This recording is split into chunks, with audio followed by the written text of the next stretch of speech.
شیخ حرم کو دیکھیے، اہل شکم کو دیکھیے، شرم سلف پاس وفا یہ بھی نہیں وہ بھی نہیں۔ مسجد میں درس دین تھا تربیت کا سلسلہ، آئے یہ جب سے اہل ہوا یہ بھی نہیں وہ بھی نہیں۔ جی ناظرین، السلام علیکم ورحمۃ اللہ وبرکاتہ۔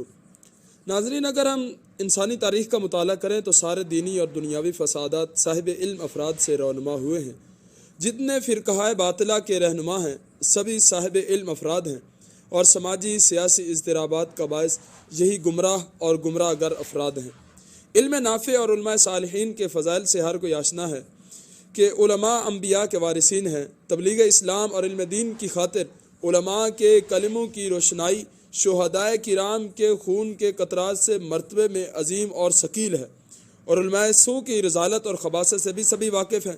خود پیارے آقا صلی اللہ تعالیٰ علیہ وسلم کا ان کے بارے میں واضح فرمان ہے کہ تمام بری چیزوں میں سے سب سے برے علماء ہیں، اور وہ علماء سو ہیں، اور تمام اچھی چیزوں میں سے سب سے اچھے وہ علماء ہیں، وہ علماء خیر ہیں جو درست ہیں۔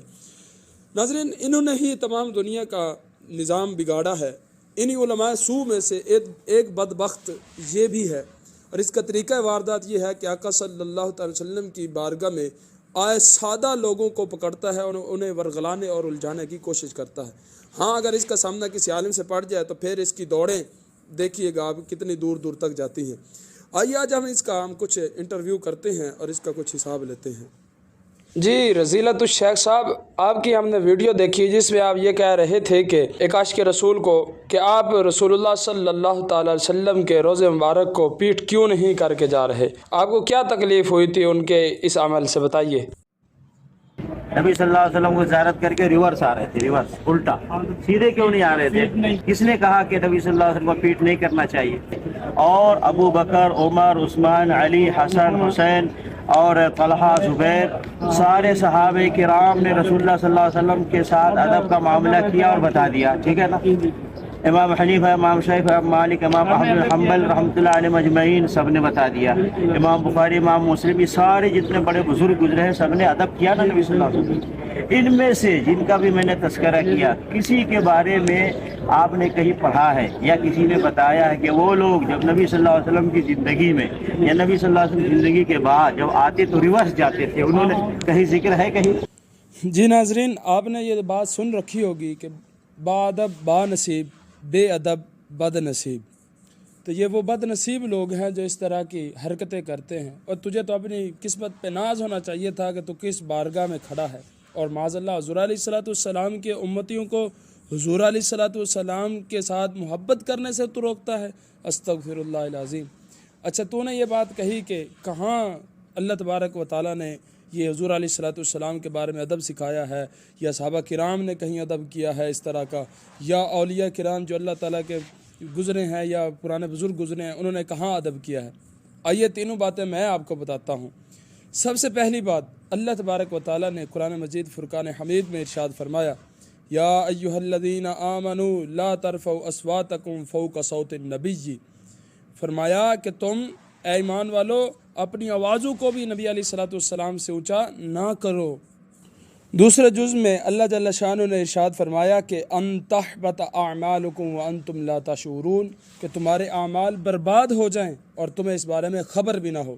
تو یہ جناب حضور علیہ الصلوۃ والسلام کی بارگاہ میں حاضری کے آداب ہیں کہ اگر ان کے پاس جانا ہے، ان کی مجلس میں بیٹھنا ہے، ان کی بارگاہ میں حاضر ہونا ہے تو اپنی آواز کو بھی اونچا نہیں کرنا۔ اور آپ کہہ رہے ہیں کہ معاذ اللہ حضور علیہ الصلوۃ والسلام کی طرف پیٹ کرنا۔ جناب، جو چیز عرف میں ہوتی ہے نا، ادب کا دار و مدار عرف پر ہوتا ہے، اور عرف میں کسی کی طرف پیٹ کرنا یہ بے ادبی ہے، اس لیے حضور علیہ الصلوۃ والسلام کی طرف پیٹ کرنا بھی بے ادبی ہے۔ یہ رہی قرآن پاک کی بات۔ آئیے صحابہ کرام کی طرف چلتے ہیں۔ تو حضور علیہ الصلوۃ والسلام کے صحابہ آپ کا جتنا ادب کرتے تھے اس کی کوئی دوسری مثال ہی نہیں ملتی۔ جب حضور علیہ الصلوۃ والسلام کی بارگاہ میں حاضر ہوتے تو ایسے بیٹھتے ساکن ہو کر کہ ان کے سروں پر آ کر پرندے بیٹھ جایا کرتے تھے۔ تو جناب، جو حضور علیہ الصلوۃ والسلام کی بارگاہ میں اتنے ادب سے بیٹھتے ہوں، ان کے بارے میں یہ کیسے گمان کیا جا سکتا ہے کہ وہ معاذ اللہ حضور علیہ الصلوۃ والسلام کی طرف پیٹ کیا کرتے تھے؟ بلکہ ہرگز نہیں۔ اور آپ نے کہا کہ یہ کہاں لکھا ہے، کس نے لکھا ہے، بلکہ ان کے بارے میں ملتا ہے؟ جی ہاں، جناب ملا علی قاری نے لکھا ہے کہ حضور علیہ الصلوۃ والسلام کی طرف پیٹ کرنا بے ادبی ہے۔ اعلیٰ حضرت نے فتاوی رضویہ میں لکھا ہے کہ حاضری دے کر جب واپس مڑیں تو حضور علیہ الصلوۃ والسلام کی طرف پیٹ کرنا بے ادبی ہے۔ امام مالک رحمۃ اللہ تعالیٰ علیہ سے پوچھا گیا، جنہیں امام مدینہ کہا جاتا ہے، کہ اگر حضور علیہ الصلوۃ والسلام کی طرف پیٹ کریں گے آپ یا کعبہ کی طرف، تو انہوں نے فرمایا تھا کہ کعبہ کی طرف پیٹ کرنا حضور علیہ الصلوۃ والسلام کی طرف پیٹ کرنے سے بہتر ہے۔ جناب انہوں نے یہ ہمیں آداب سکھائے ہیں، بلکہ بزرگان دین کے بارے میں یہ ملتا ہے کہ اگر وہ مدینے میں جاتے تھے تو وہاں جا کر وہ قضائے حاجت بھی نہیں کیا کرتے تھے۔ یہ ہے ادب۔ اچھا آپ بتا، آپ کو اس گندے ذہن کے اندر کوئی بات آئی بھی ہے کہ نہیں؟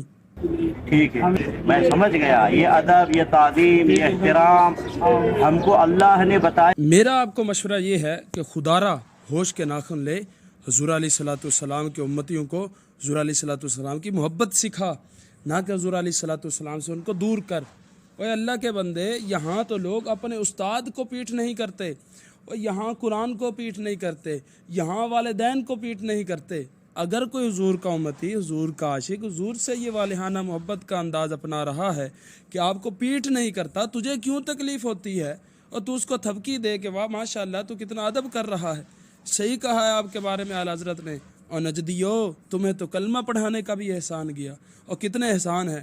یہاں بادشاہ کوئی تھوڑا سا ہاتھ پیار والا پھیر دے تو وہ اس کی طرف پیٹ نہیں کرتے۔ یہاں بلی ہے نا، اس کو پیار دیا جائے وہ اپنی کمر بچھا دیتی ہے، کتا ہے نا اسے پیار سے بلایا جائے تو بھاگتا ہوا آتا ہے پونچھ مارتا ہوا۔ اور تم کس در کے کھاتے ہو اور پھر اسی در کے خلاف بھونکتے ہو؟ کچھ ہوش کے ناخن لو خدارہ۔